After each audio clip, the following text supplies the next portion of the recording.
Jesterbell, aka Female Frodo Baggins here, and I feel the need to go on a slight bit of a rant today, because I'm a huge X-Men fan. X-Men is my favorite faction of Marvel. When a rant begins with, I'm a huge X-Men fan, my grift senses are instantly activated. Now before we even let Jesterbell get started, let's make a prediction list for topics that she's going to cover. Something, it's too woke, transphobic dog whistles, recycled Gamergate talking points, racist dog whistles, and finally, cringy overacting for effect. Now that we have our list, let's hear what Jesterbell has to say. And for years, because of the rights issues transferring these characters from Fox as they were acquired by Disney, and they had to settle contracts and all of that, we didn't get any kind of media with them. So now we're finally having them come back in full force, where there's multiple video adaptations of the X-Men. Heaven help us, they're going to try to bring some of them into the MCU, which I'm not happy about.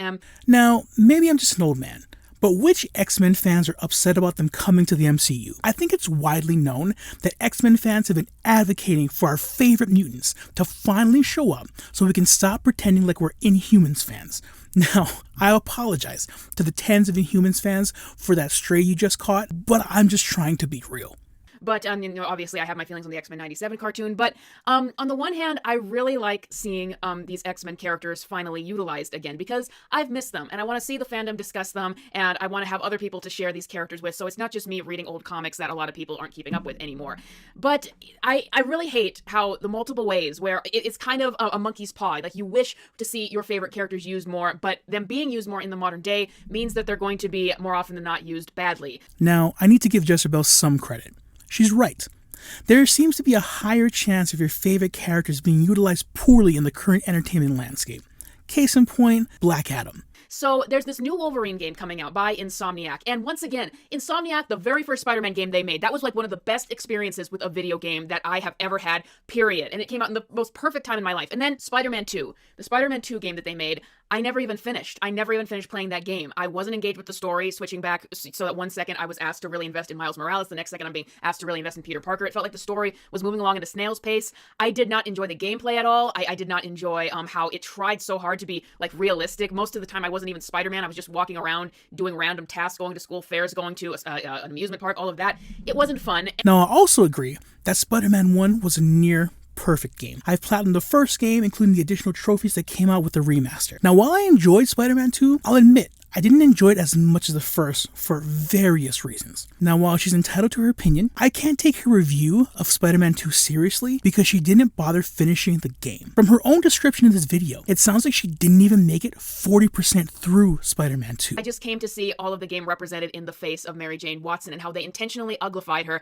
and I find that very, very insulting. I'm going to talk more about that, about how that is not, for a second, that is not just fighting against the over-sexualization and objectification of women. This is a very sinister thing that I think is happening to female characters and them being intentionally warped and uglified.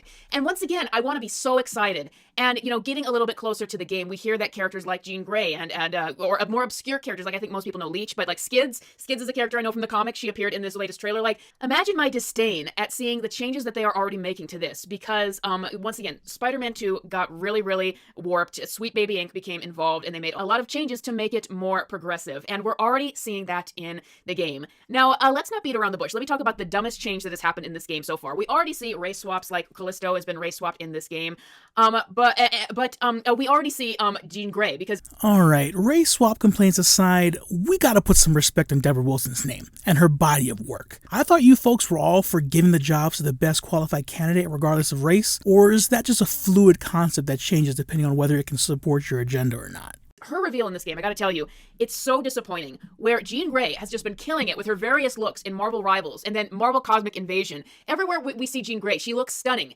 And then we get this version, the American version of her, and she looks like a man. She looks like a man, or a 40-year-old woman at best. Now, this entire obsessive rant about Jean Grey's character design in this game is under the guise of defending real women, but it's ultimately underlined by transphobia and white supremacy. What Jesterbell is arguing is the standard patriarchal idea of white beauty standards. I think that Insomniac was strategic with this. She's not uglified enough to really cause a controversy, but she still doesn't look like Jean Grey. None of her feminine features, she doesn't have any feminine curves, none of that can be featured. Her face is very square, and they uglified her. Now, once again, I don't think that they went far enough with Jean Grey in order to cause a massive controversy in the way that some others have just gone viral, but it's really bad, and since do. Versus even a cartoon like X-Men 97 that is trying to evoke the art style of the show in the 90s, how that depicts Jean Grey as an actual woman versus this, where the male characters, and I will say this, I don't like the trend in American games where everything has to look real. Like, even the male characters, if you compare the American versions of these characters to, the Eastern versions, you can see it there too. Like, prioritizing realism with these characters actually limits them in what they can do with these designs, and it makes it so much more unappealing. But at least when I'm seeing the male characters in these games, I'm never saying, that doesn't look like a man. Call me too woke if you want, but Jesterbell and many like her continuously will call women masculine when they don't meet these white societal beauty standards. People call Deborah Wilson and Lupita Nyong'o ugly. These same people will have described Millie Alcock as ugly. This is probably out of pocket. But sis, you're making a video complaining about the uglification of women in gaming while clearly having subpar makeup skills. Somebody get her a girl-defined makeup tutorial stat. Are there women who work behind the scenes on these characters? Women who don't feel good about themselves, who don't feel good about the way they look, and they want to take down the way other women look, so they do this? I think it's a little bit of both. But I gotta tell you, if it's about, subverting gender norms and making everything androgynous, I still don't see any question that the male characters in these video games are men. But I think the main thing, I definitely think that there are these jealous, ugly, I'll say it, you are ugly inside and out if you think like this. These jealous women behind the scenes who do not want any iota of attractiveness in these female characters. They don't want them to have any of the feminine features that make women inherently attractive. I'm forgetting her name for a minute, but Karen Page from Daredevil, they recently did it with her. They will intentionally mangle the faces of these actresses as they're CGIing them, which is also why they look so uncanny, because they don't actually match the faces of these actresses. And I just think it's sick. I think it's a sick thing to do, and I don't like seeing it in. I find it interesting that Jesterbell claims there's a group of women over at Insomniac with sinister intentions, all while using a red carpet photo of Deborah Ann Wall from what appears to be a True Blood event from nearly 20 years ago, and comparing it to a clearly older mocap version of her from the God of War Lullfay gameplay trailer that was released earlier in June. A Wolverine video game, and like what happened with Mary Jane in Spider-Man 2, it takes the fun out of it for me, and I don't feel like I am being respected as a fan and what I want to see from these characters, because normal women want to see attractive women in games too. They want to see women who actually look like women, and that is not what Jean Grey is supposed to look like. Jean Grey, once again, model at one point, has multiple male characters fighting over her for decades. This is not the Phoenix as we see in this game, but now, she just continues to push this patriarchal beauty standard that women must look red carpet ready 24 hours a day. And you know what? While we're at it, fellas, the patriarchy doesn't just oppress women. You know all that women only want a man over 6 feet tall. Multi-millionaires. How about 8 inches and thick? How about talented? How about loving and respectful? Did you guys hate so much? Guess where all that came from? Say it with me. The patriarchy. That is not even the most egregious thing. Let us set aside, race swaps and that are happening in this game, and the uglification of Jean Grey, which once again is so offensive. This is the thing that really breaks me on the game.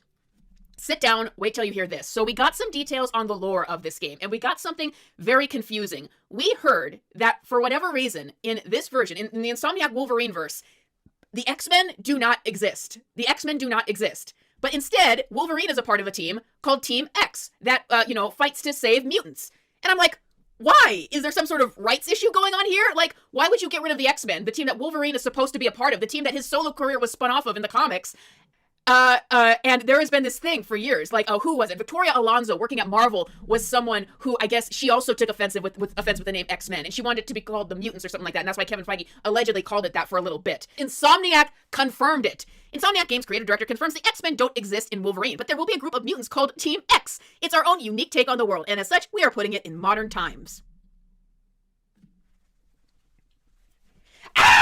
Now remember when I told you my grift senses are activated as soon as someone mentions their favorite Marvel faction is the X-Men? This is why. One doesn't even need to be a hardcore fan of the comics to find this out. A quick Google search or more of a database search would have provided her the proof that Wolverine was part of Team X, alongside mutants like Sabretooth, Silver Fox, and Maverick. But of course, if she did that, she wouldn't be able to do this cringy, millennial-coded Charlie Brown-ass scream. Team X isn't something Insomniac just made up out of thin air. Well, I'll concede that Insomniac Games may have gone with Team X for the tired 2014 Gamergate reason that Jesterbell's alluding to, but for someone that claims claims to be such a dedicated X-Men fan, she should know that Wolverine has forcibly and voluntarily joined countless mutant teams in the comics. And as an X-Men fan, I can't tell you how angry this makes me and how stupid it is. Okay, there is nothing offensive about the name X-Men. Do you want to know the origin of this name? The origin was... Wikipedia article reading incoming. Stan Lee wanted to call his new team of mutants that he made for Marvel Comics the Mutants. But his editors were like, yeah, that's too generic. No one knows what that is, the Mutants. So Stan Lee had to come up with a name. And, since the team is led by Charles Xavier, he came up with the name X-Men. Now, I do need to take the time here to say, it's the X-Men. It will always and forever be the X-Men. Regardless of the offhand comic Victoria Alonso made in 2019, Storm will always be my favorite X-Men team leader. That being said, I have to point out that Jesterbell continues to reference that Stan Lee just made the name up because it sounded cool, and he needed a way to make the team sound less generic. This point she continues to harp on really works against her argument because the way she presents it makes it seem like the X-Men name doesn't really matter because it was created to just not sound generic. The prestige of the X-Men name doesn't come from its origin. It comes from the long history of artists, writers, and the stories and characters they've created over the years. I swear, if I wanted to be a grifter, I would do a much better job than Jesterbell is doing here. Claremont especially wanted to write female characters when he came in and wrote the team. And Jubilee makes a joke in a comic like, why is it called X-Men if it's all girls? Now I can't bring myself to lump her into the same category of people that have legitimate gripes with Marvel Comics, so I'm convinced she's never read this particular panel in the actual comics and simply found somebody ranting about this girl power topic on Quora and pulled this panel from that rant. Maybe you're coming and you're upset because you saw the gameplay of Wolverine and maybe you're really excited of it. I saw aspects of the gameplay I like, but I do feel like they're really, really overemphasizing the blood, and I feel like the blood is becoming more emphasized than any other aspect of the game. This is a Wolverine game. If there is not an overemphasis on the blood and gore, then I don't want it. Sabretooth is in the game. Sabretooth has done horrific things in the comics, so yes, I'm expecting a ton of gore, which based on the trailer, it looks like Insomniac is delivering in that regard. Even if there is nothing else other than this, the thing about having to change it so that it's not the X-Men anymore, it's Team X, even if it was just that, I don't care if it's just one thing, I don't care, it is a major thing. It's the name of the team. It's the very brand name of the team. Imagine if you couldn't call them Avengers anymore because someone took offense to it and you had to call it the people who fight bad guys or something like that, or Team Superhero or something like that. That is so dumb. This, mark my words, is going to be indicative of how the entire game is. Just like Spider-Man 2 was a colossal disappointment that got bogged down with all this stuff that they added in that they didn't have to. Again, this Spider-Man 2 point is irrelevant because Jesterbell barely made it a third into the game. And let's be honest for a second. If you can't handle a deaf character or a single 3-minute mission helping a gay child ask their significant other out as your friendly neighborhood Spider-Man, then you become everything you all claim to hate. I, for one, am excited for the Wolverine game, and I'll be playing it when it arrives on September 15th.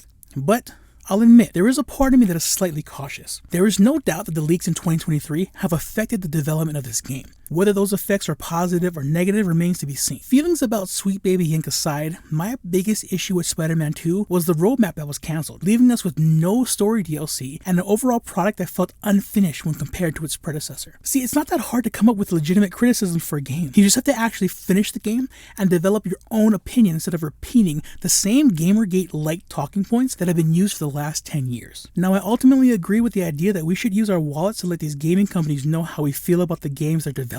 I support not buying a product that you don't like. The issue is grifters like Jesterbell will say they won't settle for less when it comes to their favorite franchises, but will continue to buy these games and pay to see these movies just so they can profit off your outrage.